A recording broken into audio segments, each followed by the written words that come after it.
That started because there was a woman at the ground level that would not sell her home. So they built up all around her home, and then once she eventually, I don't know if she died or passed away, but they built up just a few floors, but left the room for the light in the air there. As we come out from under the bridge, one other thing I'd like to point out about that same building is there's a Roman arch on the bottom. There's two Corinthian columns on each side where it says London House there. So the building was originally an office building for insurance. Later on it became a This is good when you're in the water, don't it? And when a building is no longer used for its original intention and is used for something else, we call that adaptive reuse. Architecture nerds like me love that because we're able to save our beautiful old buildings, but it's also better for the environment because all the energy and carbon that went into building the building isn't taken down for naught with more carbon and energy going into it. If you look just beyond that building, you'll see a modern, what looks like a modern separate building. It's actually an addition to that building. And you'll notice the architect has some continuations of the horizontal lines within the modern concept there. Now let's look ahead on the building with the dome on the top, another Beaux-Arts building. The dome on the top, and then there's a few temple-looking structures a little further down. And I'll be covering both sides of the river, so you know. So if anything I'm missing right now on the other side, I'll be coming on the way back. But this building was originally called the Jewelers Building. It was completed in 1926, and it was Jaeger and Winkelberg. And they had a great idea. They said, we'll build a building specifically for jewelers, and we'll add a really important amenity. Instead of just having passenger elevators, they also had elevators for automobiles. So the jewelers wouldn't have to walk from the parking lot to their car to get into the building and take a chance that their gold and their gems would be stolen. But unfortunately, the jewelers never really caught on to it. But you folks from Texas will know another type of riches that the company there became the Pure Oil Company. Black Gold, Texas Tea, oil that is. So that very first building, we talked about how that was very simple, less is more. Later on, architects said that less is more, and on the left coming up, you folks in the bow will see it right after the bridge. This building with the stainless steel in the middle of the windows, that's what we call a postmodern building. And postmodernism was all about, a lot of it was about context, fitting in either with the buildings around it or fitting in with other buildings elsewhere. So as we come out from under the bridge here, you'll notice that building with the 55 on it, just beyond it, that was built first, and then the 35 West Racker, known as the Wheel Burnett building, pays homage with the top of the building, the low part of the building looking a lot like that. That 55 building is what we know as the Brutalist building. If anyone saw The Brutalist, that was a film that got an Oscar, or at least in the running for Oscars this year. That's another modern style, but it's just raw concrete and glass. Brutalism isn't a value judgment. It comes from the French words béton brut, which means raw concrete, and that's what we see on that building. So another type of contextual institute is from another era. And as we come out from under the bridge here, you will notice a white building that has mirrored windows. It's kind of like a mashup between a modernist building and a classical building. If you look at the very top, there's a triangle at the top, what we call a pediment. You might think about the old Roman ruins that had triangles on the buildings there. That's what this building looks like. I'm going to skip the building, the more modern building, and talk about the next building, which is what we call an Art Deco building. Notice how there's two towers that come out close to us, and one in the back. It almost looks like a throne or a high-back chair. And notice how the stone, the vertical lines are unbroken from the bottom to the top. That's the LaSalle Wacker building. It's from 1930.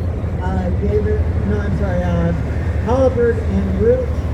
And there's a reason for the unbroken lines from the bottom to the top. It makes the building look even higher than it is.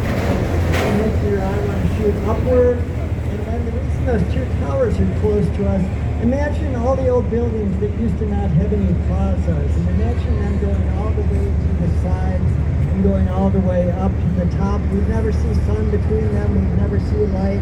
So there was a 1923 zoning ordinance that mandated that buildings be built like that. If you look just above the river, that's our Riverwalk. Has anyone been on the Riverwalk yet? Wonderful place to spend some time. Between each bridge is this different road. We're passing away from the theater now, which is just a number of steps. We're part of the theater, part of the stage on the river. People can sit and watch the world go by.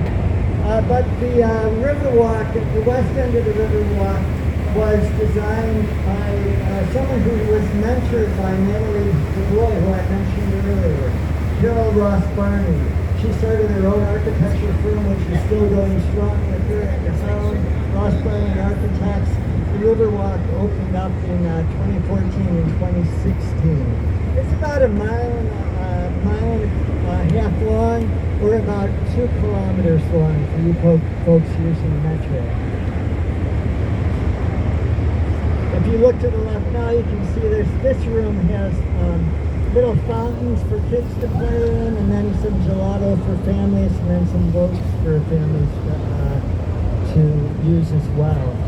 We're going to go under 25 bridges each twice today.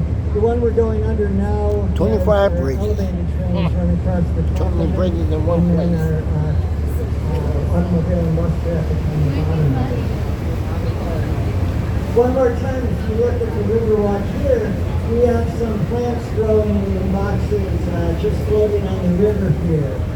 That's because that's a good site for feeding fish. Those plants go very deep into the river. I'm going to talk about how polluted the Chicago River got later on, but we were down to just 7 species of fish. Now we're up to 70 odd species of fish, so it's much cleaner now. And then finally, I want to show you this building on the left, the green building that's curving away from us. That building is 333 West Wacker. KPF were the architects from 1983. Another postmodern contextual building.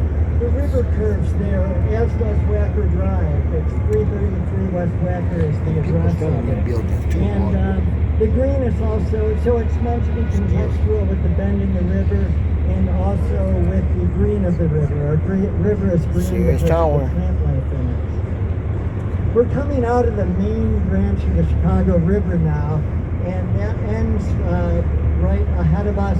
We'll be going, as Captain Elizabeth fled, starboard to the right, up the north branch. Later on, we'll come back and then go down the south branch, and then come back to go past where we started out close to the lake and come back. The last room of the Riverwalk is to your left here. Oh no, and right on command, I've got the L up there showing how the L moves over the bridges. That building's our green, that L is our green line, and if you love Frank Lloyd Wright, that'll take you out to Oak Park where Frank Lloyd Wright's home and studio is.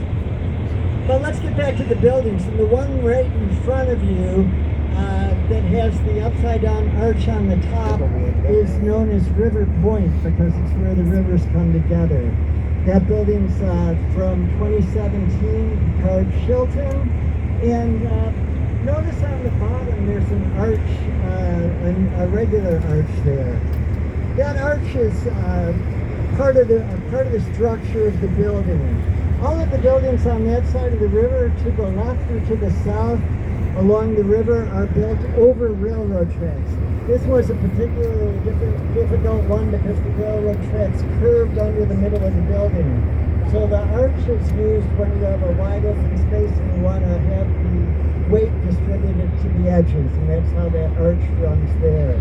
If you came downtown on the Blue Line from the airport or Logan Square or wherever you happen to live, that goes under the left side of the building. And then we have this wonderful constellation sculpture. The name of it's Constellation, the red sculpture by Santiago Calatrava, who's a wonderful architect in his own right.